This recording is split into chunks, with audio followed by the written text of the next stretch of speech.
Professora, o seu doutorado tem como título Medos, Mimos e Cuidados. Leituras úteis para educar as mães, os guias maternos brasileiros. O que você estudou exatamente no seu doutorado? Então, Rodrigo, eu venho de um mestrado em História da Educação, que trabalhou alguns impressos, a educação da infância em impressos que eram os almanaques de farmácia, que é um acervo que eu venho pesquisando, que eu pesquisei no mestrado, e dessa pesquisa no mestrado, né, dos almanaques de farmácia, de como que esses almanaques, que eram distribuídos pelos laboratórios gratuitamente, inseriram temas sobre a educação da infância, se apropriaram de algumas coisas da educação infantil, alguns jogos, né? E durante o mestrado, eu trabalhei em outros materiais de forma comparativa, que foram esses guias maternos, que eram guias voltados para orientar as mães no cuidado com as crianças. Então, quando eu terminei o mestrado, eu tinha um acervo inicial desses materiais de guias maternos que eu resolvi trabalhar no doutorado. Então, esse material eu fui recolhendo em sebos, em lojas de livros usados, assim, durante vários anos, né? E é um material que foi assim, bastante publicado no Brasil entre as décadas de 20 e os anos 60, né? A gente hoje ainda tem algum material nesse sentido de guias maternos, mas eles assim, tiveram um sucesso editorial, vamos dizer assim, nesse período dos anos 20 aos anos 60. E eu fui recolhendo esse acervo, né? Então, a pesquisa que eu fiz, ela tratou desse acervo de 12 guias maternos brasileiros, que eu comparei com guias maternos portugueses, guias maternos espanhóis.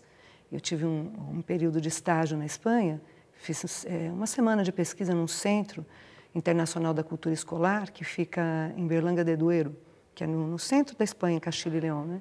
Pesquisando os guias maternos espanhóis. E aí eu fiz um trabalho em cima desse material vinculado à história da educação. Ou seja, são materiais que não circularam no ambiente escolar, assim como os almanaques de farmácia do meu mestrado também não circularam, mas eles trataram da educação da população brasileira. Se a gente considerar a educação numa perspectiva mais ampla, que não é aquela educação que só acontece no banco escolar, né? Mas é uma educação que está acontecendo no ambiente doméstico, né? No dia a dia, de um irmão ensinar a leitura para o outro, né? E dessa educação numa perspectiva mais ampla, que não é só essa que se dá, né, com o livro didático, o livro de leitura. Então, dentro dessa perspectiva, esse material que eu analisei, eu inseri e considerei como parte de um conjunto de leituras úteis que foram vistas assim por um setor editorial, de livrarias, de editoras, né, de autores, necessárias à educação de uma população que nos anos 20 era considerada atrasada, né, mestiça, que o país não quer chegar ao progresso se não tratasse da educação e da saúde dessa população. Então, houve uma série de publicações a partir dos anos 20, com esse intuito. E, muitas vezes, com o título de leitura útil. E o que você queria descobrir exatamente? Qual era a pergunta que você queria responder quando iniciou a sua pesquisa? Então, eu iniciei ainda pensando, ainda vindo com aquela trajetória do mestrado, que era trabalhar as imagens da infância, a imagem da educação. Mas eu acabei mergulhando em um outro universo, que é o universo da questão do estudo de gênero, né? Que é a questão que me encantava, que é a questão da leitura popular. E o popular, entre aspas, porque o popular é uma palavra complicada de você trabalhar, não é? Porque o que é o popular, né? O popular é aquilo que não é erudito. Tem toda uma discussão da história cultural em torno disso, né? Então, assim, da leitura da população. E, em especial, da leitura feminina. Porque, assim, a gente tem uma definição da leitura feminina, né? Parcial, no sentido assim, de que a leitura feminina nos anos 20, o que era? A leitura de romance, né? A leitura da receita culinária. E me inquietava saber como que essa leitura dos guias maternos, de um discurso médico, entra no universo doméstico e como que ela modifica as práticas de leitura, como que as mulheres se apropriaram desses materiais, adaptaram à sua realidade, como que foi essa tensão entre o discurso do médico, né? E a mulher que vai consultar a comadre para ver como curar a febre do menino. Então, essa discussão, primeiro, de todo o material que é construído para trazer a mulher, para tornar a mulher uma leitora do discurso médico, é uma coisa que me interessa, como que as editoras foram criando estratégias para tornar esse material atraente para que ele entrasse no lar brasileiro, né? E como que os autores e editores viam a leitura feminina, E como que a mulher caminhou nesse meio termo? Como que ela consegue definir táticas, né, para se apropriar dessa leitura à sua maneira? E como você tem uma permanência, né, dessa convivência do discurso médico com as práticas femininas de convívio, né? Então, na verdade, assim, a minha tese, ela transita entre a história da infância, entre a história da educação feminina, entre a história do impresso, quis construir uma linha entre essas três linhas, né? Você tinha uma hipótese já bem clara no início, e ela se comprova ou você foi descobrindo coisas novas que alteraram essa hipótese inicial? Então, a minha hipótese de que a entrada do discurso médico nesse nicho editorial, ela modifica e introduz, né, uma série de leituras diferenciadas do que era visto como leitura útil. O que seria a leitura útil no mercado editorial brasileiro, vamos dizer, no final do século XIX? Então, você tinha o manual do licorista, como fazer licor, né? O manual do confeiteiro, né? Aquela coisa da leitura prática, vamos dizer assim, voltada para as práticas. Dentro desse nicho editorial, você vai ter toda uma série de publicações voltada para a saúde da população, que começa a ficar forte na década de 20, por conta mesmo das campanhas sanitaristas, do Oswaldo Cruz, do Belisário Pena, né? E que as editoras incorporam, né? E tem a própria trajetória do Lobato, né? Quando o Lobato coloca o Jeca Tatu e toda essa coisa icônica, né? De que é preciso redimir o brasileiro, que o brasileiro, na verdade, era doente, né? Então, esse discurso que as editoras vão assumir, a entrada desse discurso, né, a minha hipótese é que a entrada desse discurso modificou as concepções de leitura feminina e que, de certa maneira, incentivou a educação feminina, que é uma coisa que não tinha sido abordada. Que visões a gente tem dessa entrada do discurso médico? Uma visão de uma certa história das mulheres ainda, vamos dizer, da década de 80, de ou colocar a mulher como vítima ou a mulher como heroína, né? E a gente tem, a partir dos anos 90, a entrada da história da leitura, e que começa a tratar de uma maneira mais complexa. Então, que você não tem nem a submissão total, nem a resistência total e a revolta, né? Mas você tem uma adaptação, uma resistência dentro do consentimento, que é um pouco que o Roger Chartier, que trabalha essa história da leitura, coloca, né? Então, essa hipótese de que a leitura feminina, né, ela passa a ser vista como uma das maneiras, a educação da mulher, a educação da infância, é uma das maneiras do Brasil chegar ao progresso, né, da nação se colocar nos padrões de modernidade, né, que todo um setor da elite nacionalista queria colocar, ela se reflete no mercado editorial e ela tem uma repercussão em setores da população que a gente até então não imaginava, não é? Por quê? Porque esses impressos circularam. E, embora os guias maternos não fossem distribuídos na sua totalidade gratuitamente, como os almanaques de farmácia, muitas empresas distribuíram orientações para as mães, como é o caso da Companhia Nestlé, como é o caso da Glaxo, que era o leite, por exemplo. Esse aqui, Conselhos Glaxo, para mãe e filho, era do leite Glaxo. Isso era distribuído gratuitamente, não é? Como brinde na compra. Então, você tem um material em que pessoas de menos custo, né, poderiam ter acesso a esse material, porque a distribuição era gratuita. Então, assim, bom, esse material impresso chegou a uma determinada elite? Não, ele pode ter circulado por setores que a gente, né, não tem a ideia. Da mesma maneira que a gente diz que o brasileiro lê pouco, mas a gente não considera as lojas de livros usados, a gente não considera as bibliotecas, a gente não considera o empréstimo, né? Ou como a gente diz, bom, a taxa de analfabetismo era muito grande nos anos 20, mas a alfabetização, ela não se dava só no ambiente escolar, ela se dava também no nível informal, né? E daí entra uma história familiar. Um dos motivos, assim, toda a tese sempre tem uma história familiar, né, por trás. E a minha família é uma família que veio do meio rural.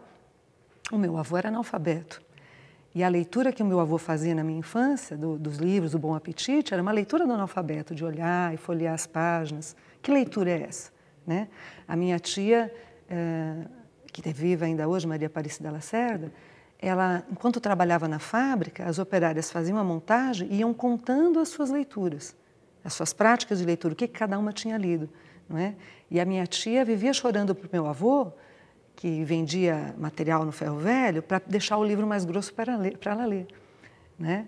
Então, assim, você tem trajetórias de um setor da população que vai se apropriando da leitura de uma maneira que ainda foi pouco estudada no Brasil, né? e que interessa porque a gente pode chegar perto das resistências e das formas de apropriação. Você não fica só naquele discurso opressor e oprimido, mas você tem uma forma de resistência diferenciada. Quem inspira esse material aqui no Brasil? De onde vem a influência maior da Europa? E ainda tem ali um pouco do ideário iluminista? Muito, né? O que é o iluminismo, né? Se a gente pensar. O iluminismo, ele é uma ideologia que vem da ascensão da burguesia, né? Europeia, e que vê como ascensão a escola. Essa escola que a gente tem constituída hoje, ela é fruto do ideal da burguesia, né? Então, se você pegar a Declaração dos Direitos do Homem e do Cidadão, um dos direitos é o direito à educação. O Condorcet, que é um dos pensadores iluministas junto com o Rousseau, é um dos poucos que defendia, inclusive, a educação feminina, não é? Agora, que educação é essa? É uma educação para a população limitada a um certo nível.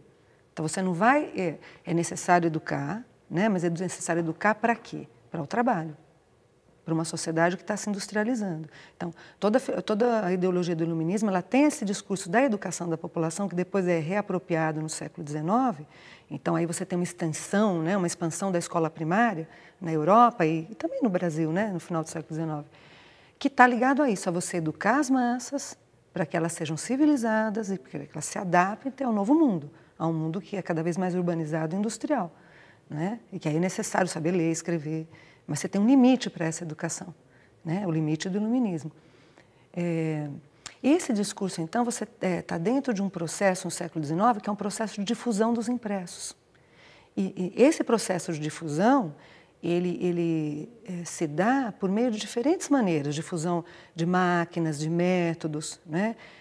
O meu orientador do mestrado, o professor Moisés Kuhlmann Júnior, que é da Fundação Carlos Chagas, né, e dá aula na Universidade de São Francisco, ele trata disso como um processo de difusão das ideias pedagógicas por meio principalmente das feiras internacionais. Então, você tinha no século XIX feiras anuais em que se faziam vários estandes, você tinha um estande de educação, né? E era uma troca. O Brasil esteve presente, participou de diferentes feiras dessas internacionais. Então, você tinha uma troca. Os livros brasileiros eram impressos na França. Esse modelo do guia materno, ele está ligado às primeiras publicações francesas, né? Porque a puericultura, ela tem origem na França, a primeira cadeira de higiene é na França, e esse material de orientação às mães, ele tem essa origem na Europa, principalmente França e Inglaterra. E há uma linha editorial portuguesa. Então, você tem livrarias populares, como a livraria do Francisco Franco, que é em Lisboa, que publicam coleções muito semelhantes a essa, coleções da Biblioteca da Mulher, coleções científicas e úteis à população, e que o mercado editorial brasileiro sofreu a influência, né? Então, você tem livros portugueses circulando no Brasil, que eram edições feitas para o Brasil e Portugal, né, e que vinham para cá, e você tem os editores brasileiros copiando esse modelo português, que também é cópia da França, né? Então, você tem uma disseminação, à semelhança do que ocorreu em Madrid. Você tem guias maternos muito semelhantes no modelo aos guias portugueses e aos guias brasileiros, né? E depois os Estados Unidos copiam isso.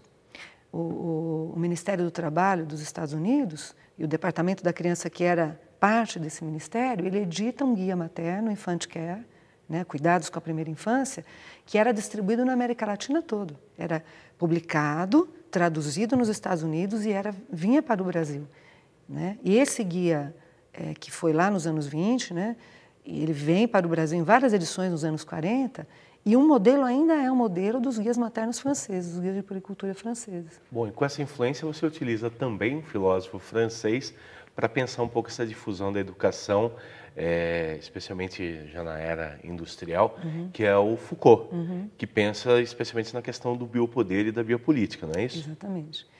O Foucault, assim, não dá para falar de disciplina, de controle, de higiene, né, de processos civilizatórios, sem falar do Foucault, do Norbert Elias, inclusive, né, mas principalmente o Foucault, a contribuição do Foucault é muito importante nessa área, né, por conta de você conseguir uma análise menos esquemática do poder, né? O Foucault tem uma contribuição nesse sentido de como o poder se distribui nas diferentes instâncias da sociedade, né? E esses mecanismos de controle da vida que vão ser incorporados pelo Estado, não é? De uma maneira mais profunda no século XIX, a ponto de criar o autocontrole, do próprio cidadão se autocontrolar. O que é o guia materno? É a mãe criando na escola, no ambiente doméstico, desculpe, criando no ambiente doméstico a regra hospitalar, não é? Que é da higienização, da esterilização, do silêncio, o bebê não pode ser incomodado. Né? Essa dinâmica, né, de você trazer a regra do hospital para casa. Então, nesse sentido, a contribuição do Foucault é bastante importante, principalmente nessa questão do biopoder. E você pega um pouquinho também, o próprio Foucault fala pensando sobre isso, ele pensa na sociedade ainda medieval, um pouco de um rei que controla a vida e a morte dos seus súditos. Depois ele pensa na sociedade da disciplina, e o Deleuze fala também na questão na sociedade do controle, não é? Onde deixa de ser um molde, ela fica mais flexível, né? Você acabou tendo que utilizar todo esse referencial teórico para pensar a prática como se deu aqui no Brasil, lá ainda no início do século passado, é isso? Agora, eu procurei assim, me aproximar um pouco também da questão do que o Chartier propõe, não é?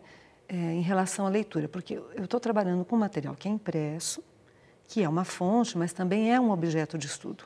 Né? Então, quando você analisa só o discurso que está no impresso, né? Você está trabalhando com essa ordem discursiva que inclusive o Foucault aborda, mas eu quis fazer uma coisa um pouco mais ligada à história cultural, no sentido de analisar o livro no seu suporte, na sua materialidade, porque faz diferença, né? Você lê um pergaminho e você lê um material como esse, né? Que já é o códex, que já é encartado, que você tem uma prática de leitura em que você vai observar que tem a fotografia, que tem a legenda, né? Que tem uma nota anterior que te orienta a leitura. Isso faz a diferença. A maneira como o texto está no suporte, que é a linha do que pesquisa o Chartier, faz diferença na maneira de como você se apropria do impresso. Então, por exemplo, um impresso como esse é um impresso que é para consulta todo dia.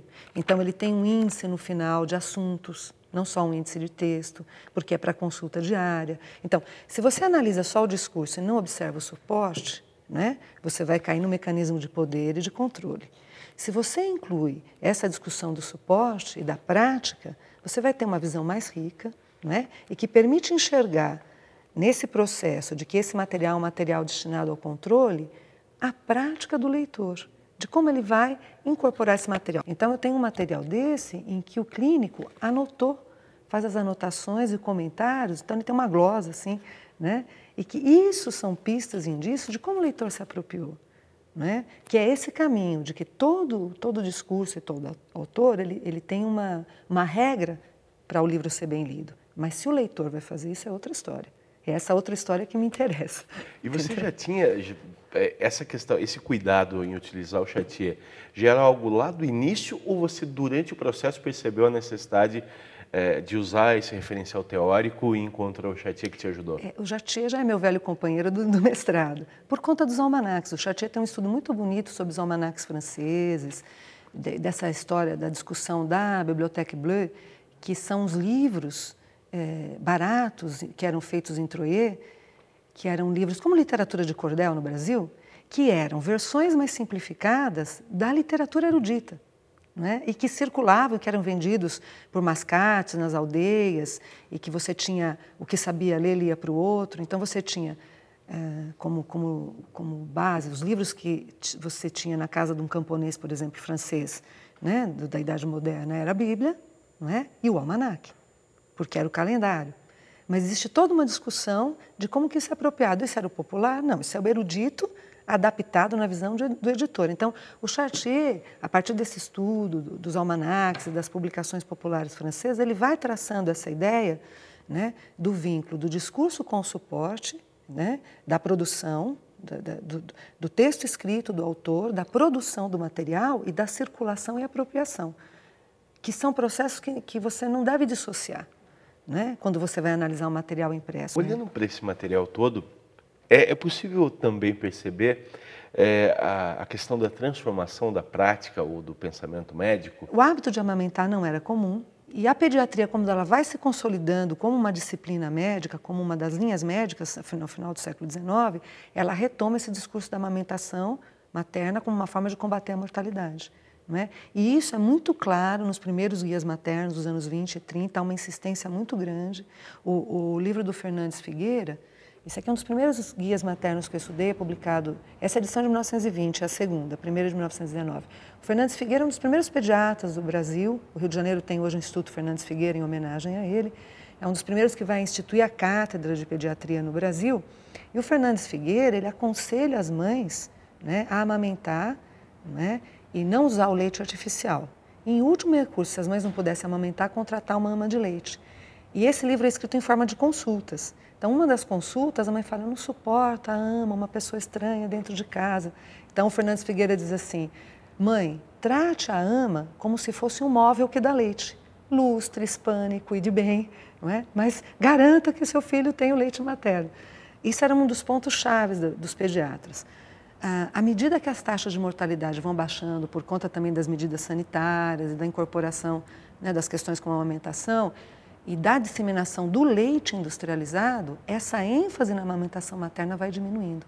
Então, a entrada da oferta de leites industrializados, ela muda um pouco o discurso médico-pediátrico, né? A ênfase passa para os cuidados em relação à higiene, para os cuidados com a criança na fase escolar, a higiene escolar, né? E com a higiene mental nos anos 50. Há uma mudança, como eu analisei um período relativamente longo, né, dos anos 20 aos anos 50, você consegue perceber essa mudança e permanências. Você tem uma permanência no discurso médico em relação às mulheres que as comadres não são confiáveis. Então, toda aquela prática feminina, da troca de ideias, né? É complicado, né? O homem fala, a mulher adora fofocar. Isso é uma prática de convívio, né? Da consulta à mulher mais velha, da mãe passar para a filha a instrução, da avó, da madrinha. Então, existe essa coisa de você se associar para enfrentar as dificuldades juntas. E esse modelo familiar brasileiro que a gente tem de classe média, mãe, pai e filho, é um modelo para um setor muito pequeno da população nos anos 20 e 30. A maioria da população não era casada oficialmente, né? Vivia junto. E muitas famílias eram chefiadas por mulheres. E havia uma prática de você distribuir os filhos para famílias, para que a criança pudesse sobreviver. Eu imaginava que a prática do tapinha na criança lá naquela época era algo talvez até incentivado. E eu vi uma ilustração em um dos livros, que está na tua tese, de um discurso dizendo que não era a melhor prática, que a conversa seria o melhor. Há uma entrada da psicologia. A psicologia está se consolidando também como uma disciplina nesse final do século XIX, começo do XX. E você tem, nos guias maternos brasileiros, toda uma atenção ao desenvolvimento sensório-motor da criança, do que a criança é capaz de fazer aos 6 meses, que é uma coisa que me surpreendeu, que eu não achei que fosse entrar nos guias maternos e que entra. Então, no guia materno do Martinho da Rocha, você tem ilustrações do J. Carlos belíssimas, né? Das fases de desenvolvimento da criança. E há uma discussão do que a criança é capaz de fazer, né? De que a criança deveria ser disciplinada, educada para a disciplina, mas sem a violência. E essa discussão já se faz nos anos 20. Né? Então, o modelo da mãe... O J. Carlos, ele é um caricaturista brasileiro sensacional, né? Um dos mais famosos do século XX, e ele é conhecido pelas figuras elegantes femininas. As figuras do J. Carlos femininas são maravilhosas. No guia materno do Martinho da Rocha, a única mulher gorda, né, desleixada, é a mulher que bate na criança. Né? Então, isso é bem interessante e é um livro, a terceira edição é de 1937. Né? Então, a gente tem essa noção de que isso é uma coisa muito moderna, a discussão da palmadinha educativa, né? Voltou à questão recentemente, mas isso é uma coisa que está posta nos anos 20 e 30. Né? E tem a ver com essa entrada da psicologia, né? E da contribuição do Piaget nessa questão dos estágios de desenvolvimento da criança, eles começam a aparecer. Uma outra mudança que a gente percebe é a questão de como se coloca a mãe que se torna trabalhadora. Essa é uma discussão que envolve uma série de linhas do feminismo. Como a mulher se recoloca hoje? Então, você tem todo o movimento da mulher que sai de casa para trabalhar, não é? E que começa a deixar o filho na creche, que o filho vai para a escola, não é? E que se consolida como profissional, como cidadã, e que tem aquela discussão da tripla jornada, não é? Casa, trabalho, educação do filho, e que hoje há muitos setores feministas repensando o papel da mulher. Qual é o papel que ela joga na educação do filho? E é uma coisa assim até que você incentiva a questão, a animosidade quando você coloca isso, mas o papel da mulher em casa, na educação do filho nos primeiros anos. Há muitas mulheres se questionando se devem ou não ir para o mercado de trabalho. Essa é uma discussão que está em pauta e que é uma discussão que está nos guias maternos também, né? Professora, uma última pergunta. Eu queria saber como o teu estudo, na sua visão, contribui para a ciência, para a educação, mais especificamente na sua área de educação aqui no Brasil. Acho que meu estudo está nessa linha, né, de compreender a educação, além da instituição escolar, como um processo maior, contribui na análise desse processo civilizatório, de como o médico foi se associando à figura do educador, né, e contribui para uma versão menos esquematizada da influência do discurso médico sobre a questão da família, da educação dos filhos, indica resistências e apropriações, né? E se aproxima do que seria a educação feminina, de um modelo de leitura feminina que ainda foi pouco explorado no Brasil. Então, nesse sentido, acho que é um avanço, né, para essa análise toda, que ainda há muito o que fazer, né, nesse sentido da leitura, da circulação do material, da leitura de camadas da população brasileira. Acho que é um universo ainda muito rico para ser pesquisado. Muito obrigado. Eu que agradeço.